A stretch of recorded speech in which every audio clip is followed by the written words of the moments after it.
Hello everyone, in this video I will explain the solution to the problem named Guess the kth zero, and this is the easy version of the problem. This problem is taken from a Codeforces Div 3 contest, and this is actually today's Div 3 contest.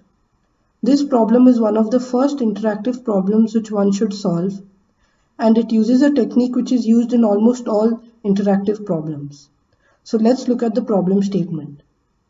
So in this problem, we are given a person called Polycarp who's playing a computer game. So in this game, we are given an array consisting of zeros and ones, so basically a binary array.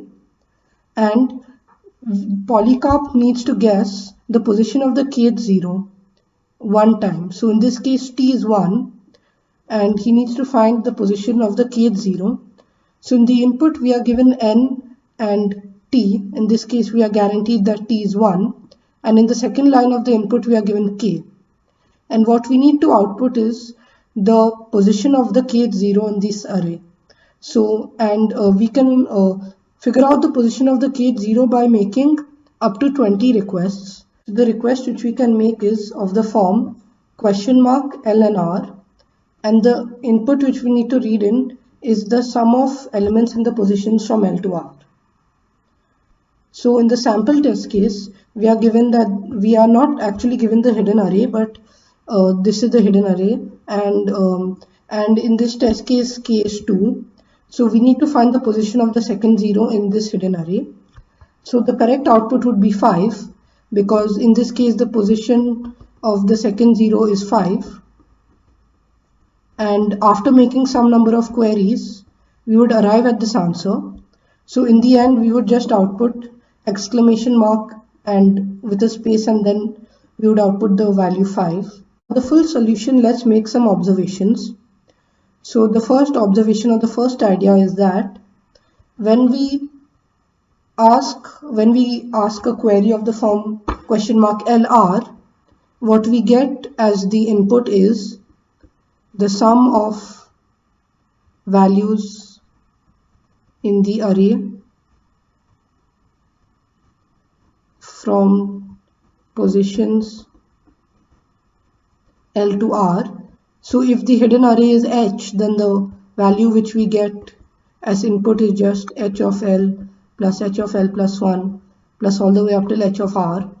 And the key thing which we need to realize is that this value, so let's just say S is this value, S is also the number of ones in the array from positions L to R.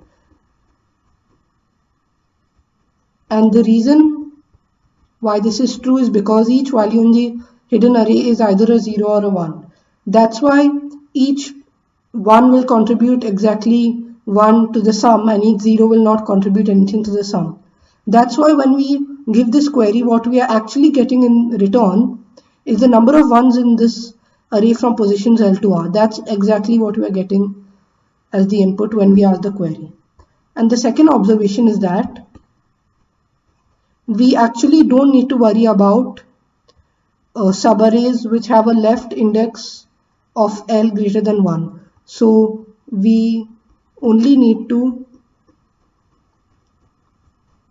ask queries of the form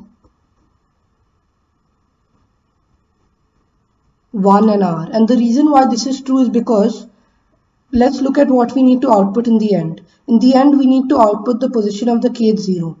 And since we are counting the kth zero from the left, that's why we need to worry about only subarrays which have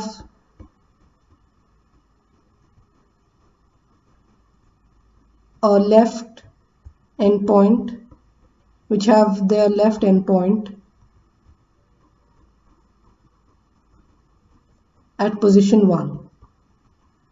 So let's use these two ideas to build the full solution. So in the full solution, what we will do is we will binary search for the first position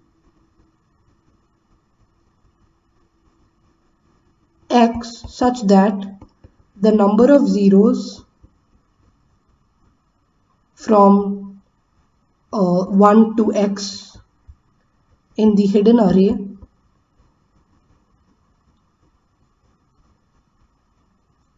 is greater than or equal to k. So first let's look at why this solution works. So if we binary search for the first position x such that the number of zeros from 1 to x is greater than or equal to k, then what we are guaranteed is that, so if we let f of I be the number of zeros from 1 to I. So if we know that, so basically once we do the binary search for x, then we know that f of x is greater than or equal to k, and f of x minus 1 is strictly less than k. That's how binary search works. We are binary searching for the first position x such that this quantity is greater than or equal to k. That means the previous one has to be less than k. And so the main thing is that f of x would actually be equal to k. This is because from f of x minus 1, which is less than k, and when we include the position x, then the quantity can only increase by 1. So that basically means that if the number of zeros is k minus 1, this means that the number of zeros from 1 to x would just be equal to k, and that's why the binary search algorithm works in this case. And so that's the first thing, why the solution works. And the second thing is, how do we implement this? So let's look at the second part by analyzing what we would ask in our queries. So from the second observation, we notice that the only queries which we will need to ask are of the form $1, comma mid. So let's say the input which we receive for this query is y. So $1, comma mid equal to y implies that from the first observation, the number of ones from 1 to mid in the hidden array is y. And using this fact, we get that the number of zeros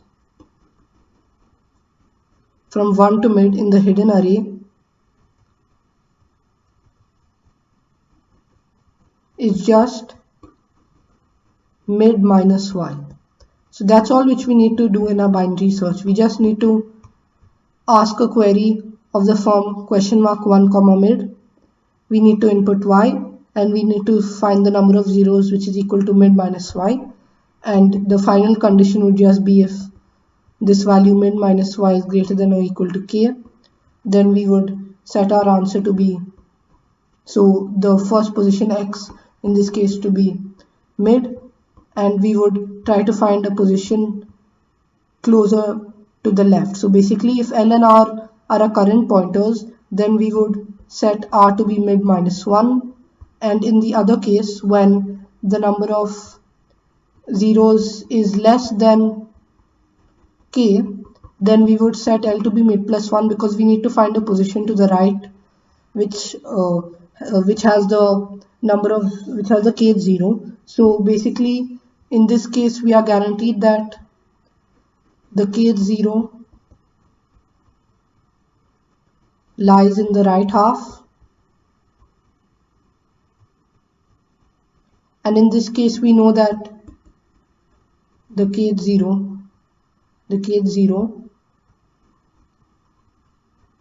lies in the left half. So let's look at the code, which basically does whatever I've written here, but let's look at it anyway. So in the first case, in the first segment we just input n and t. In this case we are guaranteed that t is equal to 1. Then we input k, which is the position of the 0. We need to output the kth 0. Then we set our left and right pointers to be 1 and n, and this is the final output. So first position stores the first point at which the number of zeros in the hidden array becomes greater than or equal to k. And basically this means that first position is the kth position of a 0, the kth occurrence of a 0, based on what I explained in the whiteboard. And then we do a normal binary search. We put mid is L plus R by 2, and as I explained, we would we would ask a query of the form 1 comma mid. We would read in the number of ones from 1 comma mid, because the sum of elements from 1 to mid is just the number of ones. Then the number of zeros would be mid minus the number of ones, because every element in the array is either a 0 or 1. That means that the number of zeros would be mid minus the number of ones. If this value, if the number of zeros is greater than or equal to k, then we update first position to be mid, and we binary search on the left half. So binary search on the left half, and in this case we set mid to be L to be mid plus 1. So what we are doing is binary searching on the right half.